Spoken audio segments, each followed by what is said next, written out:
Hey guys, Mellow Modesty here, and yes, I did get a haircut. Anyways, I am here for my weekly pull list review things. I have 6 comics this week, and for the most part, they were all pretty good. Let's start off with the definitely the worst, Suicide Squad. Number 15. This was really bad. Not as bad as the Catwoman Death of the Family thing that came out last week, but this was very bad nonetheless. What is going on up there? That's weird. There's nothing good about this book. The artwork is really bad. The action in it just looks really static. Let me pull up a picture for you. There's some weird stuff about Joker biting off Harley's ear and then Harley biting off Joker's tongue, as you can see, like this picture. Like, it's just static. It's bad artwork, bad writing. It's really just like gore to be gore. It seems like it's better than the previous issue of Suicide Squad in the Death of the Family event, but that was really bad too. This actually does have a lot to do with the Death of the Family event. It all focuses on Harley and Joker. This thing's really weirding me out. Let me see if changing the camera perspective will help at all. But it was not good. I would not recommend picking this up. Artwork is piss poor. Story is piss poor. Not good. It's just very juvenile, action-y, and very, just ultra-violent for the sake of being violent. Next up is James O'Barr return to The Crow, Skinning the Wolves. The Crow, I actually have not read the comic, which is sort of surprising. I love the movie, and this is, I believe, James O'Barr just did the first series, and then maybe the City of Angels, I think it's called. I'm not even positive about that, but I have heard that the previous Crow series have been shit, and this one is good but not great. The story is not only James O'Barr, it's also written by someone with the last name of Terry, and the story is cool, the artwork's cool. It takes place in a German concentration camp during World War II, and there's this like guy in this train who is the new Crow, and he just fucks shit up. So far, story is not really that prevalent, nothing really to talk about there, but the artwork is pretty cool. There's some cool action in it. It's not a stupid comic, but it's not super smart. I don't know. It's decent. I'll stick with it. I don't know how many issues it's going to be, but I'll definitely stick with it for now. Next up, I'm surprised this is this far down low, because it's really good. Batgirl, number 15. Really, really great issue. I really love Batgirl in the New 52. I mean, I've only read her Death of the Family stuff, but she is just a really fascinating character. She's such a badass, like, she's just as cool, if not cooler, than Batman in this, because she's, like most of the characters in this Death of a Family event, everyone's like, dude, we need to kill the Joker now. Whenever I get the chance, I am putting a bullet in his head.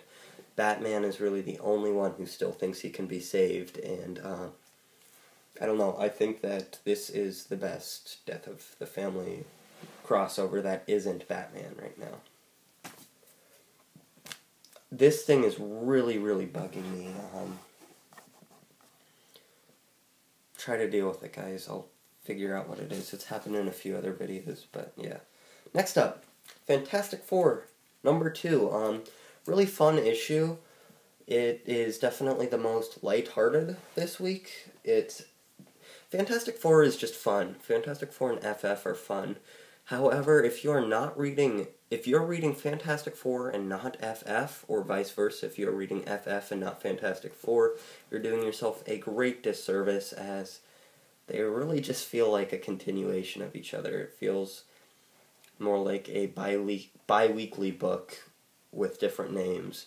I do like FF more because I like Allred's artwork more, but this is really fun. The part with Johnny always makes me laugh, with him and his girlfriend, and yeah, just fun. They now go on their space adventure trip with their children, and you know, one thing that I think, this obviously will not happen, and it would be a very poor financial move for Marvel, but one thing that I think would be hilarious is at the end of this issue they do travel, and the FF, the Future Foundation people, the new Fantastic Four, are like, it'll only be 4 minutes, it's fine. What I think would be hilarious if it was only for 4 minutes, next issue of FF, they just sort of hang out the whole issue, and then they're like, oh, well, they're back, and that's the end of it.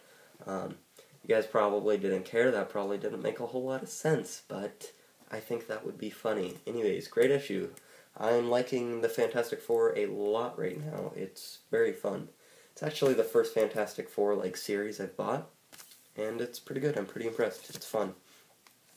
Oh, another thing I wanted to show off, which I found sort of cool in Fantastic Four, was there is someone, a girl, wearing a Superman t-shirt. This panel right here. She is wearing a Superman t-shirt. And that was sort of cool. So again, you guys probably didn't care, but I like finding little Easter egg nuances in comic books. Next up, Batman 15. And if you guys are counting, this actually is not my pick of the week, which is super surprising because this is a great issue. This continues where the last one went off and left off, and you sort of figure out how the Joker found out everyone's name and their secret identities. And I think it's safe to say Scott Snyder is, in my opinion, the greatest writer for Batman ever. Some people might think that's a big leap, but I have not read an author who nailed this character as well as Scott Snyder.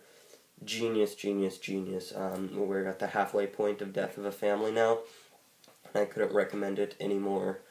Such a great series. I might even buy this in trade also, so definitely recommend this. The backup story by Jock is also probably the best backup story so far of the Death of a Family, so there's that. Plus this cover's really cool and sort of sums up the issue. And then, pick of the week. I did not expect this at all. Batman and Robin, number 15, Death of a Family. I have heard very mixed things about this series, and at a writing standpoint, this issue was decent, but the artwork in this was so good. This is the most terrifying comic I have maybe ever read. I don't think I'll get nightmares, but holy shit, this was terrifying. It's all about Robin and him communicating with the Joker, and he gets captured, and I'm gonna spoil the best page that I've maybe seen all year in comics. The Joker with his face mask on, upside down. Oh my god, the stuff they do with the Joker mask is so terrifying in this. This artwork is so amazing. Like, story-wise, this would probably be the third best of the week. No, third worst of the week. It would be on top. It would be better than Crow, but it wouldn't be as good as Batgirl. But this is so terrifying, this artwork. I can, like, not get over it. It's just freaky. There's some creepy stuff with the Joker's mask falling off, and oh, ugh. I can absolutely suggest this for the artwork alone. Such a great issue art-wise. Oh my god, it was pretty phenomenal. Definitely pick this up for the art alone. Anyways, guys, picked up 6 books this week. Sorry about the weird lighting thing. I do not know what's going on, but I can easily suggest all of them, other than Suicide Squad, and maybe be hesitant with The Crow. Anyways, hope you guys enjoyed. See you later.